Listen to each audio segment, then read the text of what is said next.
Fala rapaziada, beleza?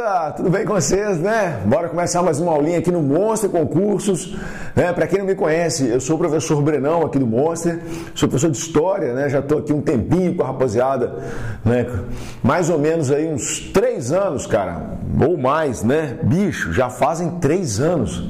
Caramba, velho, o tempo passa rápido demais da conta, tá? Falar com vocês o negócio, o tempo passou muito rápido. E eu comecei aqui no Monster Concurso, quando a rapaziada me ligou, falando exatamente do concurso da Bahia. Da Bahia, cara, pra mim, Bahia é o segundo melhor estado do Brasil, só perde pro meu, tá? Que é Minas Gerais. Mas Bahia é fera demais, cara, muito orgulho, né, de poder falar aqui pra rapaziada que vai tentar a PM Bahia, né, e isso é assim, fundamental porque na minha prova, ou melhor, na prova do concurso, cai a minha matéria, que é a História, né? E isso, e essas dicas que a gente dá aqui para vocês é baseado no edital e nas últimas provas. Então, assim, poxa, hoje eu peguei um pontozinho da última prova e do último edital para falar para vocês aqui de uma maneira mais desdobrada, né? É a famosa dica aqui do Monster Concursos, beleza? Pô, se você puder dar uma força pra gente, segue a gente aí nos nossos canais, nas nossas mídias sociais, né? Toca o sininho aí, clica no sininho aí para você ficar avisado, dá aquela força pra gente e é isso aí, viu, gente? Bom, para falar sobre o concurso da PM Bahia, falando um pouco sério, bicho, eu tive na Bahia tem pouco tempo, cara, nossa, velho, não tem um mês que eu tive na Bahia, né? Inclusive, eu acho que eu estava num dos lugares mais caros da Bahia, que é Trancoso, mas eu não sou rico não, tá, gente? Eu farofei demais na praia, viu? Vocês não têm noção não, viu? Tanto que eu farofei na praia, né? Não dava para sentar naquelas barracas de R$1.500, R$2.000 o consumo por mesa, não. Então, eu levava a sombrinha, cadeira, sentava na frente, churrasquinho, tropeiro, cooler e ó, só alegria, banhando no mar ali, aquele mar delicioso, né, do sul da Bahia, bom demais, viu, gente? Ô lugar bom, se você tá doido, bom demais.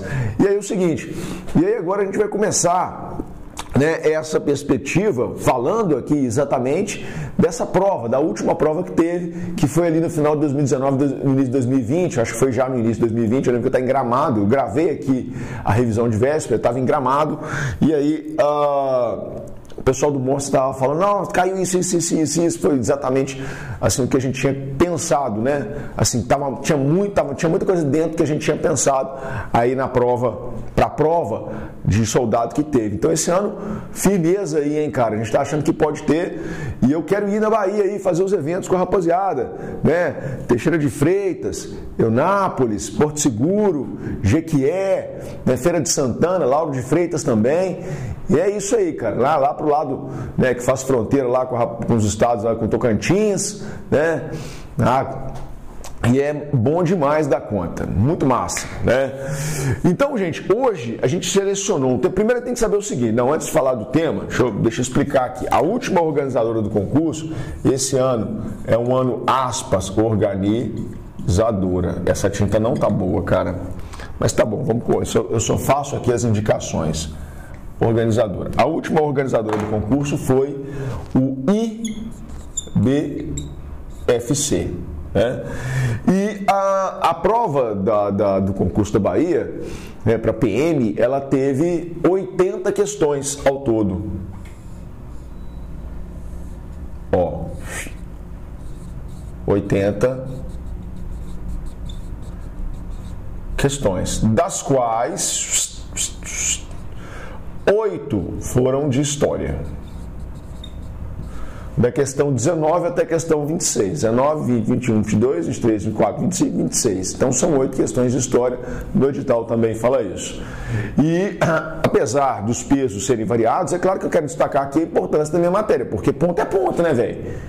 Eu não vou estudar história não, porque e tal, eu não preciso, tem que focar nos outros. Tá, talvez você tenha que focar nos outros mesmo, mas você vai abandonar a história? Você vai fazer ponto? Não, né? História te coloca dentro, te coloca fora.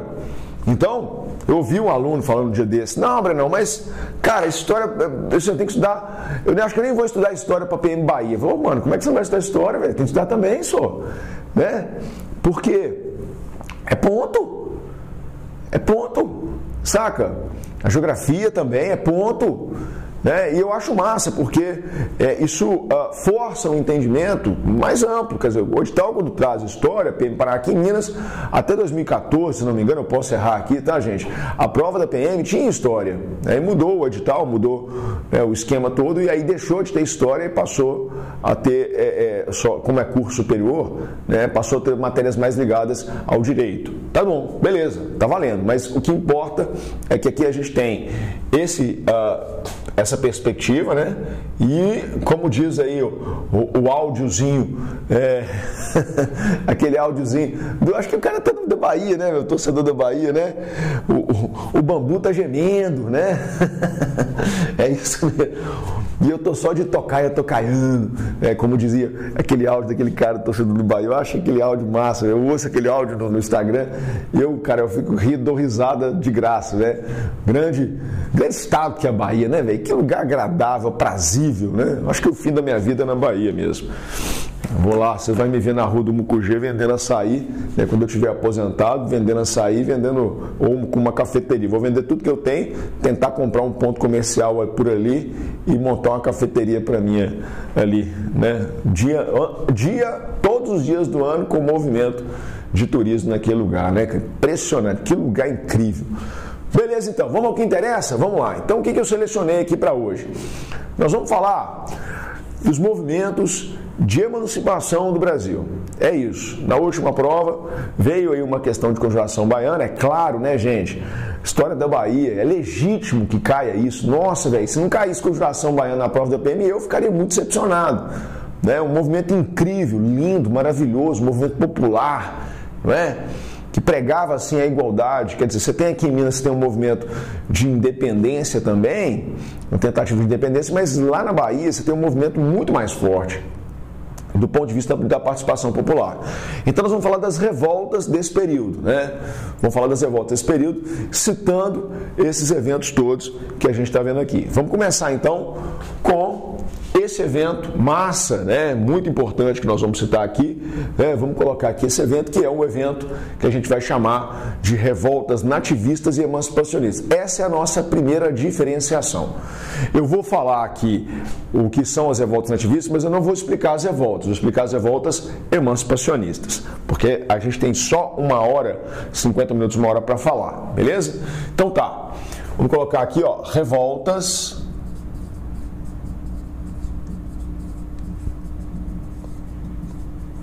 no período colonial. Tá bom, daqui a pouco eu vou ter que apagar o quadro todo aqui, porque eu vou fazer uma nota mais específica, tá? Então tem as revoltas, os movimentos. Ixi, já secou o demônio do trem, velho, olha pra você ver. Tinta ruim. Tá bom. Eu tenho os movimentos nativistas,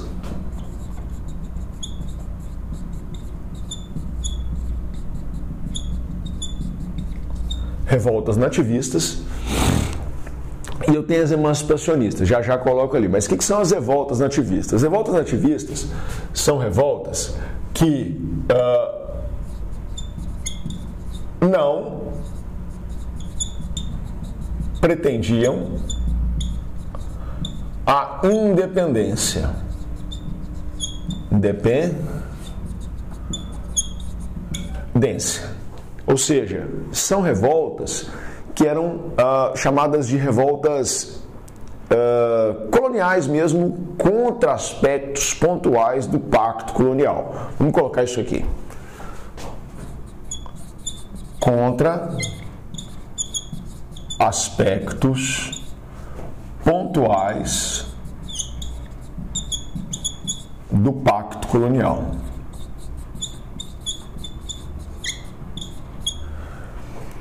Ou seja, contra uma taxa, contra um monopólio, contra algum benefício concedido naquele momento, né? Foram revoltas localizadas. E no caso de algumas revoltas em Minas, a gente chama de revoltas tax rebellions.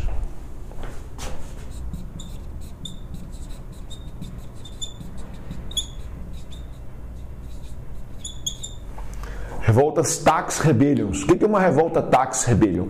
Tax rebellion é uma rebelião contra a taxa, saca? Uma rebelião contra a taxa. Então, assim, essas revoltas que aconteceram em Minas Gerais foram revoltas principalmente contra o excesso ou então a elevada tributação de ouro nas minas. Por isso, vamos citar algumas aqui, ó. Vamos citar algumas aqui, independente do local, tá? Na verdade, a gente tem que entender que essas revoltas, elas aconteceram no Brasil inteiro, cara. A gente poderia ficar aqui tranquilamente umas 7 horas, sem exagero, falando de todas as revoltas nativistas. Só, galera, o que acontece é o seguinte, quando a gente fala dessas revoltas nativistas, aqui, né, basicamente aqui, essas revoltas elas não têm assim exatamente o mesmo tom e as mesmas pegadas umas das outras. Cada uma tem um aspecto particular. Uma vez fazendo uma pesquisa, constatei que cerca de mais ou menos 40, acho que é isso mesmo, 44 revoltas coloniais, revoltas nativistas. Ou seja, são muitas revoltas, né? Muitas revoltas. Não dá para a gente estudar tudo. Então a gente seleciona algumas, as principais, aquelas que caem sempre, né? E aí a gente pode citar, por exemplo, vamos colocar aqui, deixa eu só tampar aqui para não secar meu pincel, depois me dificulta. Então a gente tem a Guerra dos Emboabas,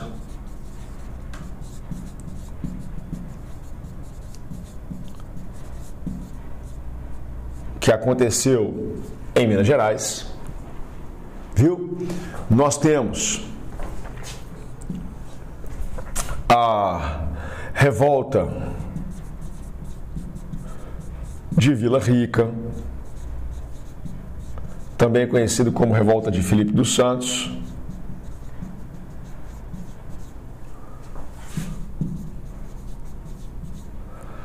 Também em Minas Gerais, 1721, deixa eu colocar a data aqui da Guerra dos Emboabas, 1708 até 9.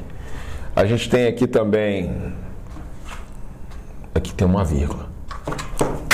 Nossa Senhora, deixa eu só mudar aqui para não ficar desorganizado. Filipe dos Santos, tracinho MG, tracinho 1721. A gente vai ter aqui também, né, a aclamação de Amador Bueno, aclamação de Amador Bueno,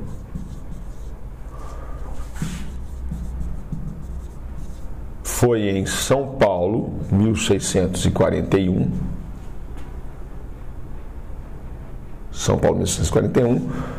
Podemos citar aqui também a revolta dos irmãos Beckman,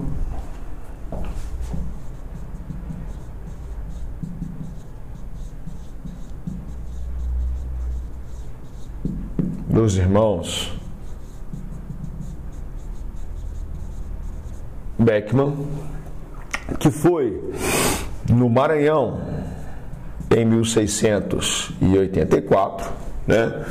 Podemos citar também, a Guerra dos Mascates,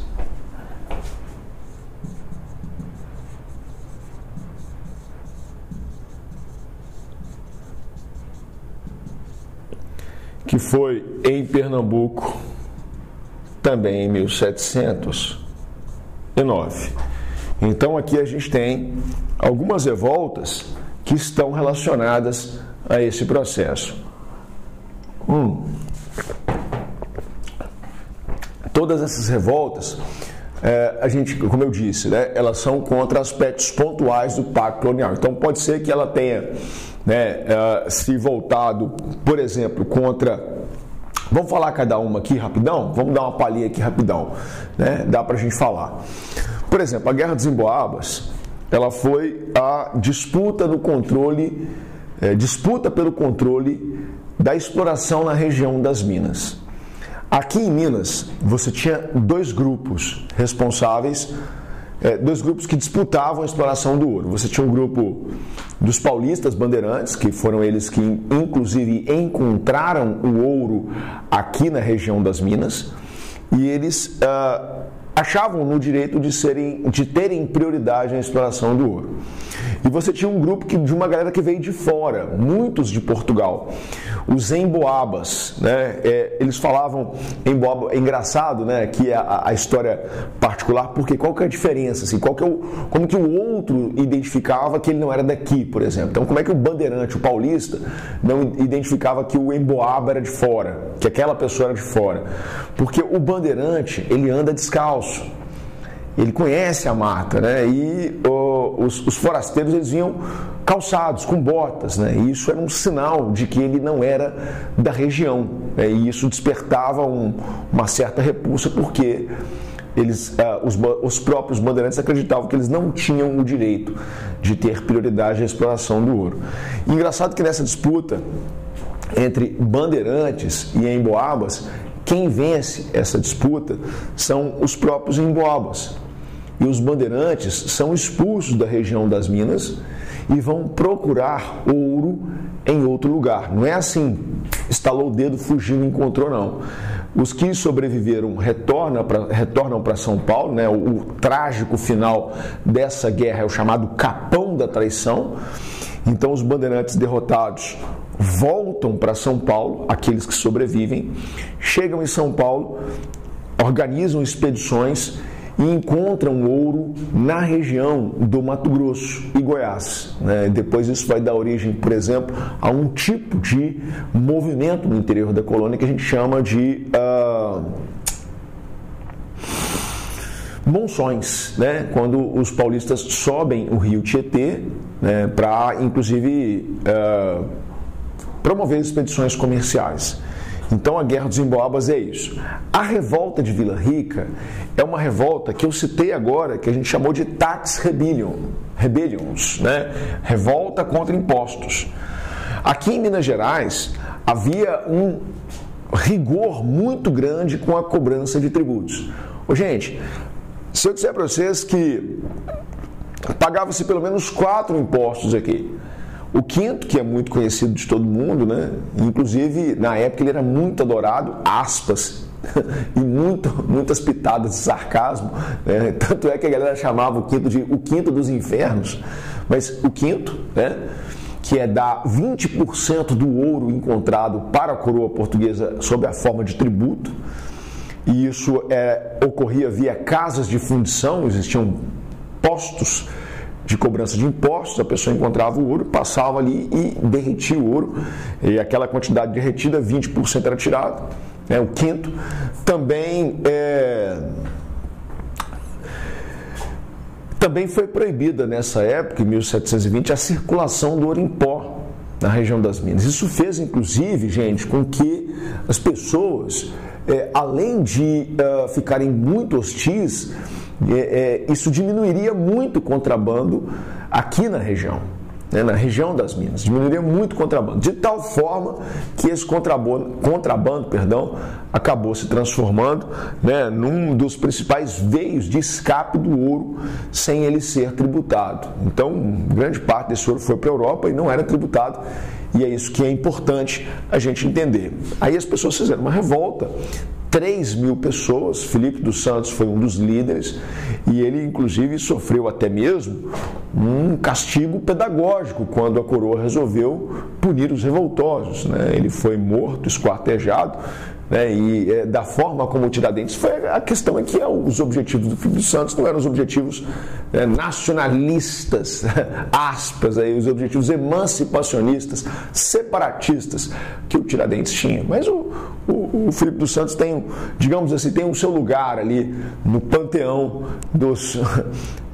daqueles que tentaram algum movimento contra a coroa portuguesa sem pensar num projeto de separação política. Beleza, tranquilo então. Agora, cara, a gente vai falar da aclamação de Amador Bueno. Amador Bueno, né, isso aí aconteceu em São Paulo, né, um grupo de espanhóis tentou fazer com que Amador Bueno fosse rei de São Paulo, mas não deu certo. É claro que imediatamente as pessoas que ele próprio recusou isso porque sabia que era um grande problema, né? Isso foi meio que um protesto contra o fim da União Ibérica, né? E com a União Ibérica os portugueses penetraram no território brasileiro. A União Ibérica, gente, aconteceu entre 1580 e 1640, né? Quando a coroa de Portugal e Espanha se transformaram em uma única coroa. Isso fez com que o Tratado de Tordesilhas ele desaparecesse por 60 anos. Afinal de contas, Portugal e Espanha eram um país só. E mais que isso, tá?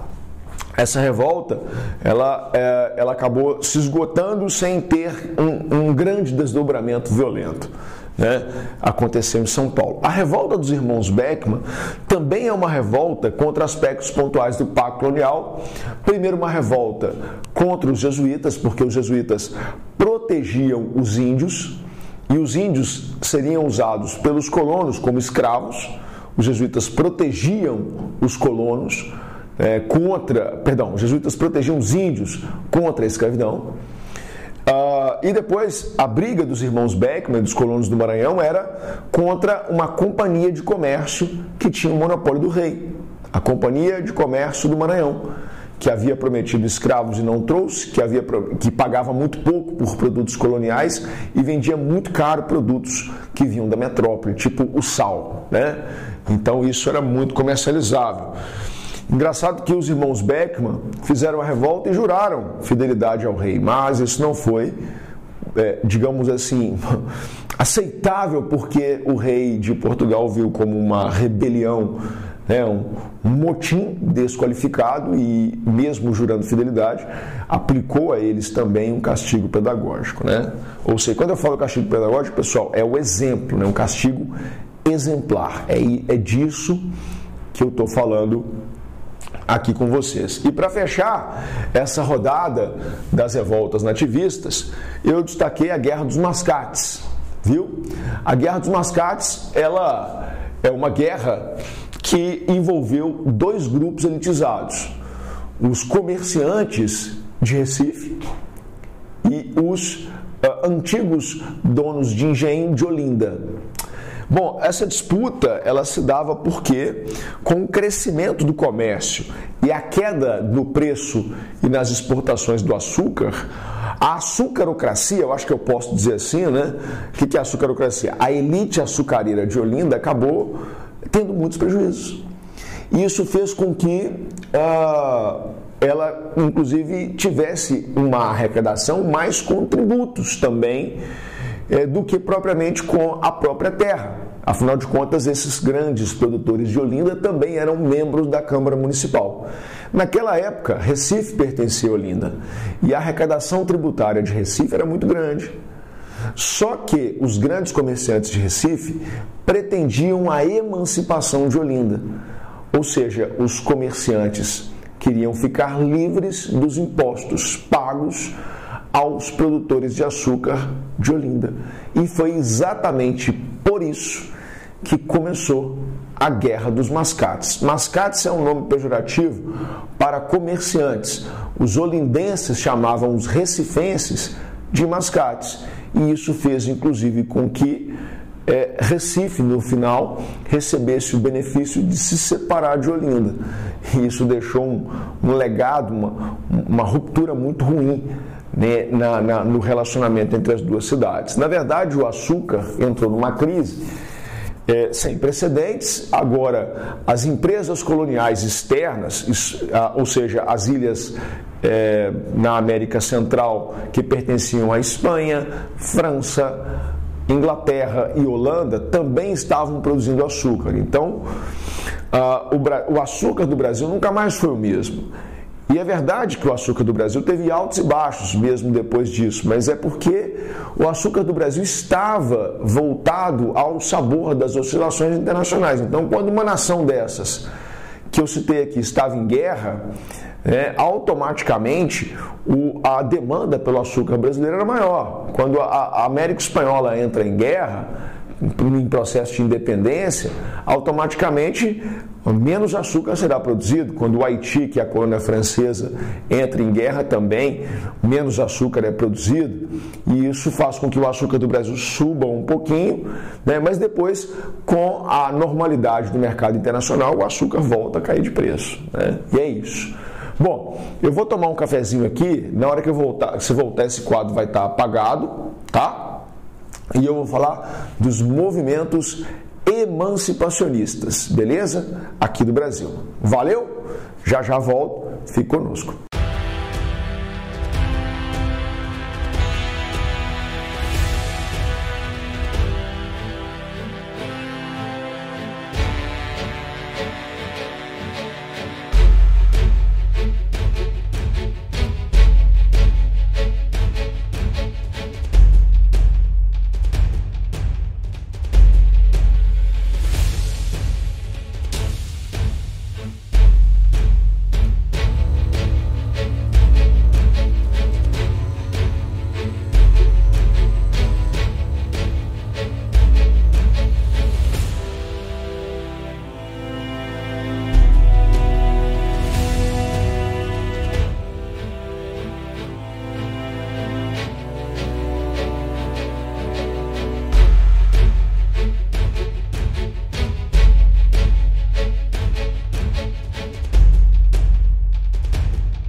Beleza, rapaziada? Voltamos então. Bora continuar a nossa aulinha aqui de história aqui no Monstro Concursos, falando então ainda das revoltas coloniais, das revoltas no período colonial. Então, nessa primeira parte da nossa aula, a gente falou sobre as revoltas nativistas. E aí agora, cara, a gente vai falar sobre as revoltas emancipacionistas. Vamos colocar o título aqui, seguindo na sequência. Movimentos emancipacionistas. Beleza? Deixa eu apagar aqui, cara, porque eu vou fazer assim, ó. Aliás, deixa eu apagar tudo, você já sabe aí, né? Vamos colocar assim, ó. Movimentos emancipacionistas. Vamos colocar aqui. Inconfidência Mineira.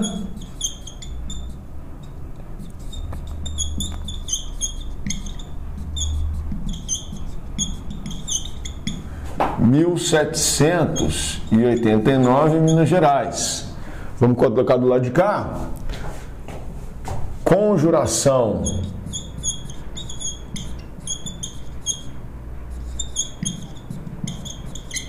Baiana, 1798, Bahia, né? Bom, para a gente começar a falar da Inconfidência Mineira, né? Eu, inclusive, fui aluno.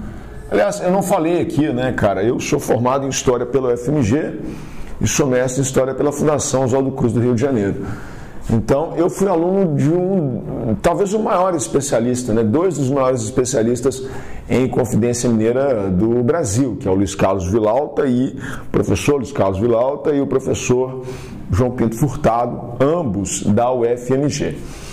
Visto isso, então, podemos começar a dizer aqui algumas maneiras interessantes da gente comparar esses 2 movimentos, porque muitas vezes, quando isso vem em exame externo, pode ser concurso mesmo, muitas vezes há um pedido de comparação entre esses 2 movimentos, tanto a conjuração baiana quanto a conjuração mineira, nesse sentido. Pode ser confidência, pode ser conjuração, tá legal?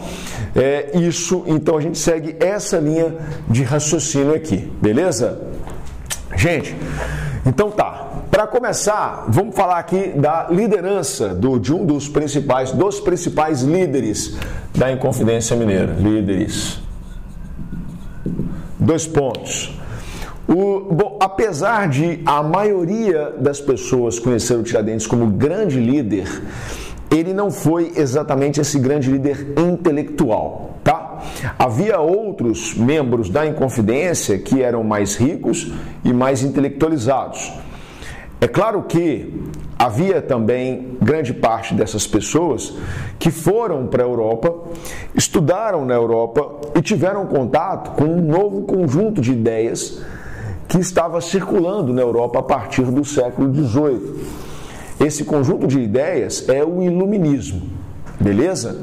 Então, entre esses líderes aqui, podemos destacar o Cláudio Manuel da Costa,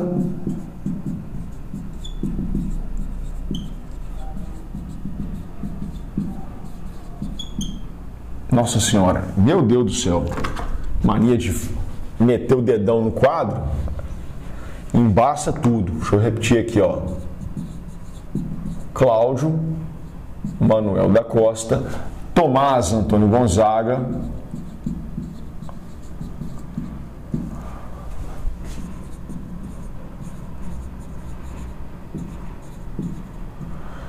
Ignácio de Alvarenga Peixoto,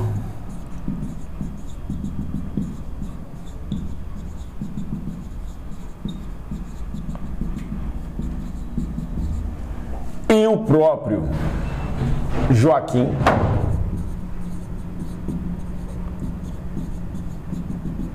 José da Silva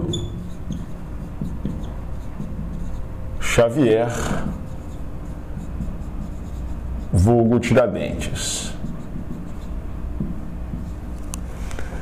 Beleza. Então, aqui eu citei algumas lideranças. Acho que vale a pena, deixa eu pelo menos sublinhar aqui, porque você que está vendo aí, o cara tá muito ruim esse pincelzinho vermelho aqui, velho, mas tá bom. Vai dar para você destacar aí, vai dar para destacar. Os líderes estão aí. Vale a gente destacar também aquilo que eu havia dito antes, né? O combustível ideológico desse movimento. Deixa eu colocar aqui, ó.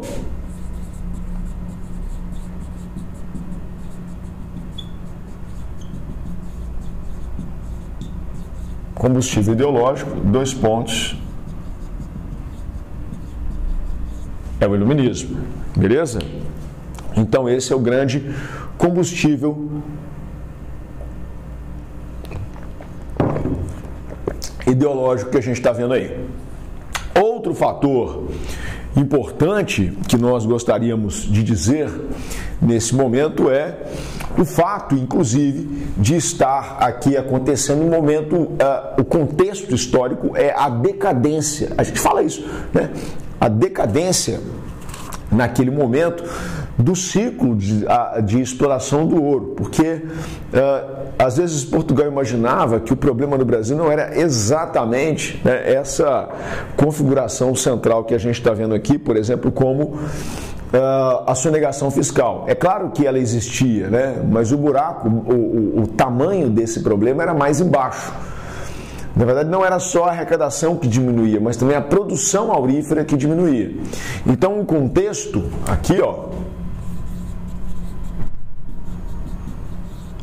é a crise da mineração no final do século XVIII. Tá. Bom, além disso, também a própria coroa portuguesa começou a promover um movimento de arroxo colonial. O que é isso? O que é esse movimento de arroxo colonial? De aperto colonial, de aperto fiscal, né? Como ela imaginava que estava ocorrendo um contrabando muito forte, quando na verdade a gente acabou de ver que é uma crise da mineração, ou seja, a gente não descarta haver contrabando, mas a gente acha que, aliás, os historiadores acham que a crise da mineração é um ciclo mais forte do que a sonegação fiscal. Então, nesse momento, né, o que a gente está vendo? A gente está vendo um arroxo fiscal muito grande, promovido por parte de Portugal, um aperto fiscal. Arroxo fiscal com a intensificação da fiscalização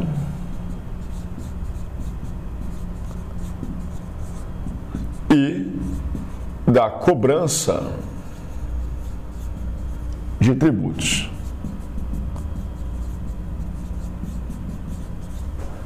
E a cobrança de tributos. Então, cara, eu tenho esse contexto rápido aqui para dizer para você. Deixa eu só destacar, mais uma vez, eu tenho aqui o combustível ideológico.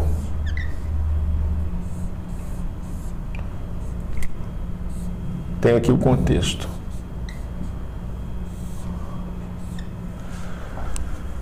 Acho que dá para dar uma sublinhada ali o mínimo possível, só para não ficar muito embolado de cores, né? Tá. Então, beleza. Bom, do ponto de vista da composição social, vamos colocar aqui, ó.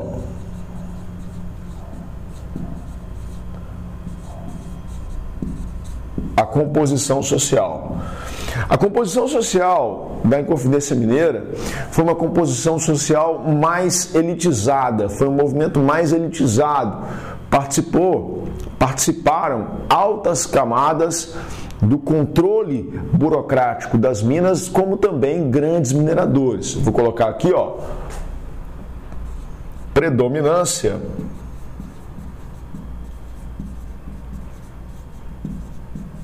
de grupos elitizados, como grandes mineradores,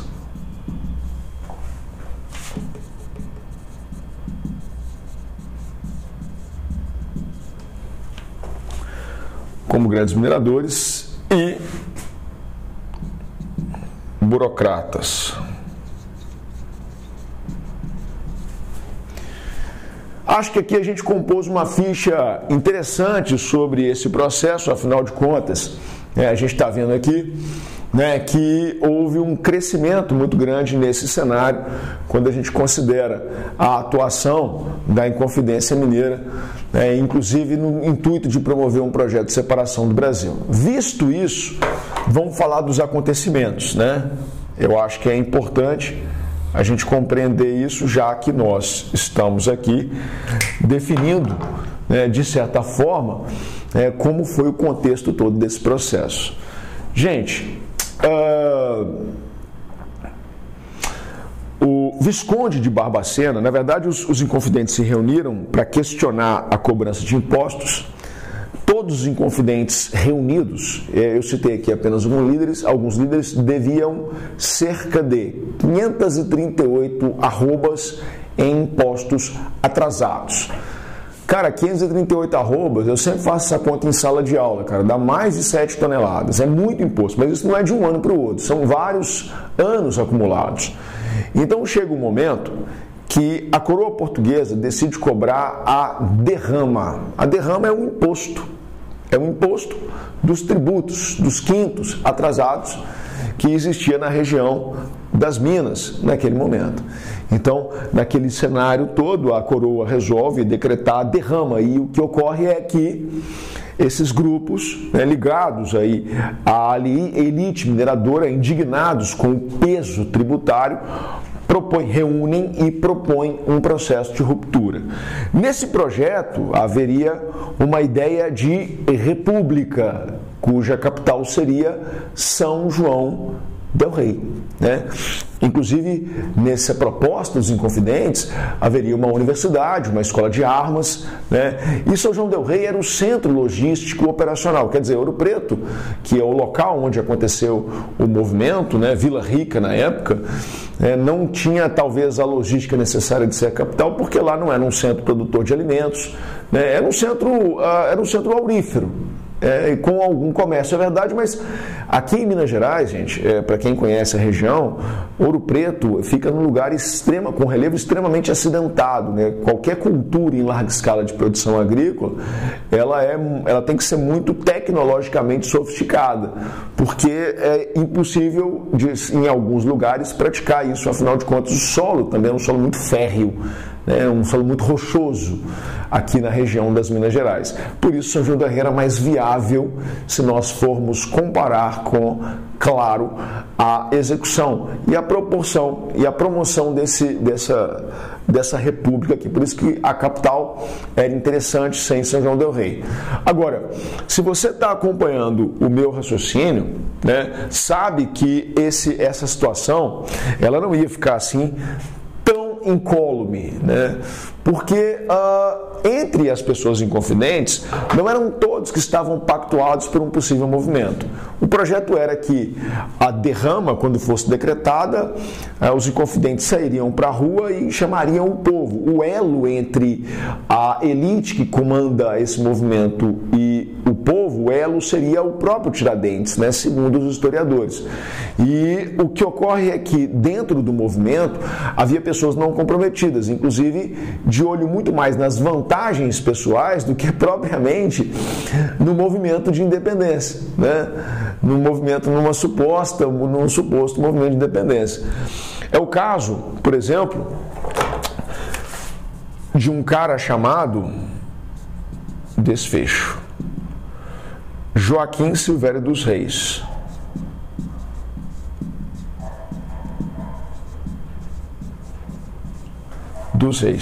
Qual foi a atitude dele? Há um tempo atrás, o termo delação premiada estava muito em evidência. Mas o que o Joaquim Silvério dos Reis fez foi exatamente isso, uma delação premiada, ou seja, ele entregou o movimento, ele denunciou o movimento em troca do perdão das suas dívidas, né? E aí, com o movimento deflagrado, destituído, o próprio Joaquim Silvério dos Reis, ele declara, inclusive, que a pretensão dele era, claro, ter a vantagem pessoal, mas sair ileso desse processo. E, de fato, ele conseguiu, pelo menos do ponto de vista da coroa. Os inconfidentes foram presos, né? Dos 11 inconfidentes presos, dos inconfidentes presos, 11 foram condenados à morte, mas como eles faziam parte de uma elite muito forte, né, e com moral política, essa elite conseguiu converter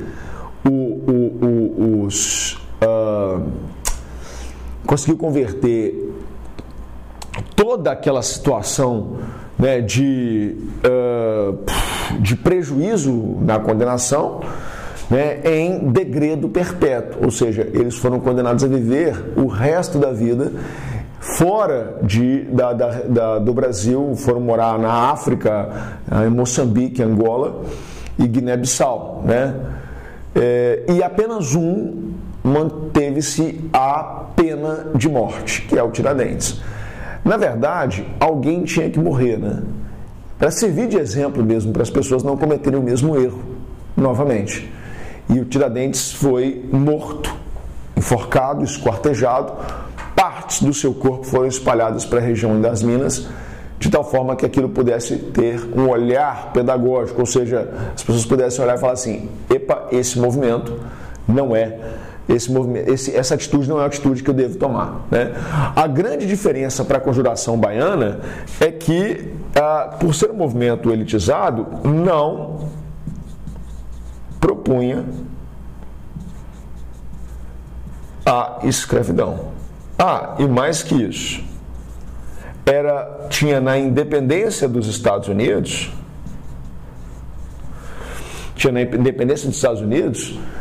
a sua grande inspiração de movimento. Agora, aqui na Conjuração Baiana, a gente vai ver que tem alguns pontos que divergem. Por exemplo, quais são os líderes, né, desse movimento? Luiz Gonzaga, Manuel Faustino,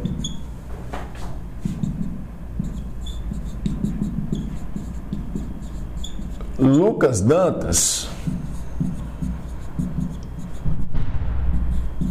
e João de Deus, né? Todos eles eram negros.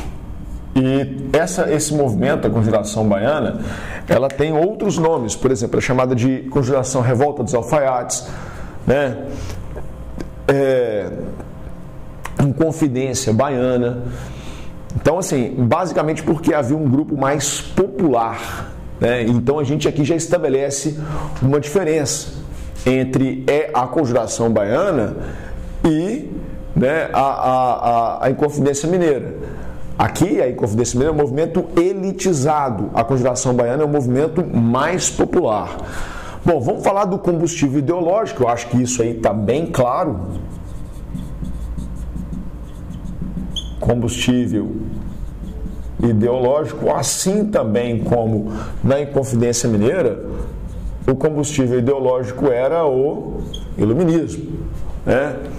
O combustível ideológico era o iluminismo. Deixa eu circular isso aqui, inclusive. Tá fraquinho, né, velho? Nossa Senhora.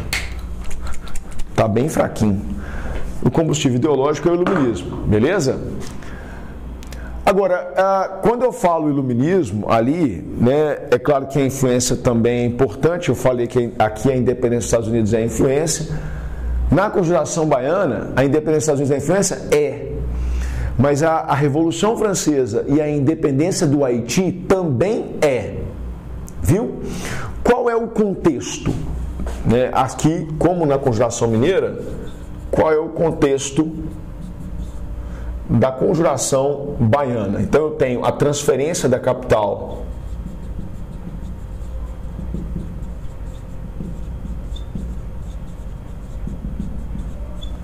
para o Rio de Janeiro, quer dizer, de Salvador para o Rio de Janeiro, né? Vou falar isso aqui, mas não teria outra razão para eles ficarem descontentes se não fosse essa, né? A capital sai de Salvador, vai para o Rio de Janeiro, né? Preconceito baseado na cor,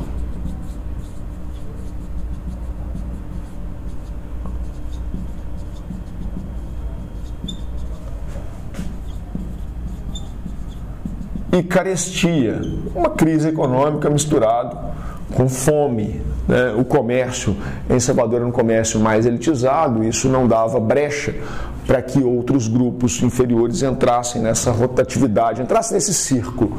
Então, o protesto é nesse sentido aí. A composição social, ela é bem díspare, bem diferente em relação à composição social da Inconfidência Mineira. Composição social. Participaram aqui alfaiates, professores, advogados, homens livres, negros livres,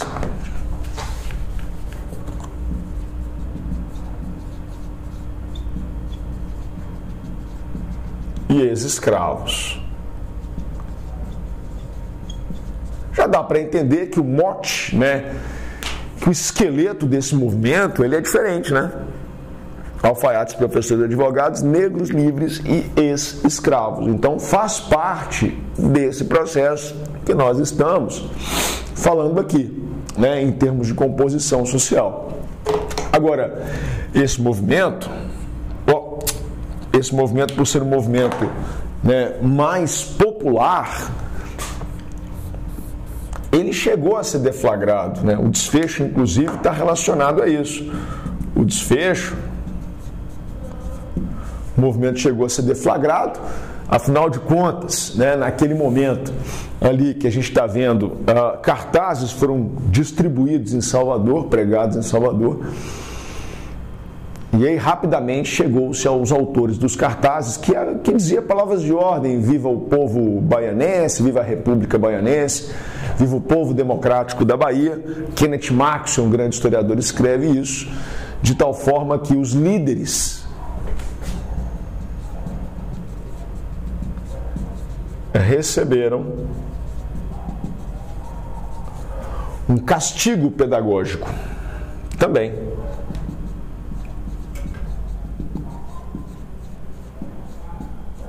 Castigo pedagógico, com morte, enforcamento, né, esquartejamento e por aí vai. A grande questão aqui é que o projeto político da Conjuração Baiana era uma república, né, influenciada, como eu disse, na Revolução Francesa, na independência do Haiti, e sim propunham o fim da escravidão.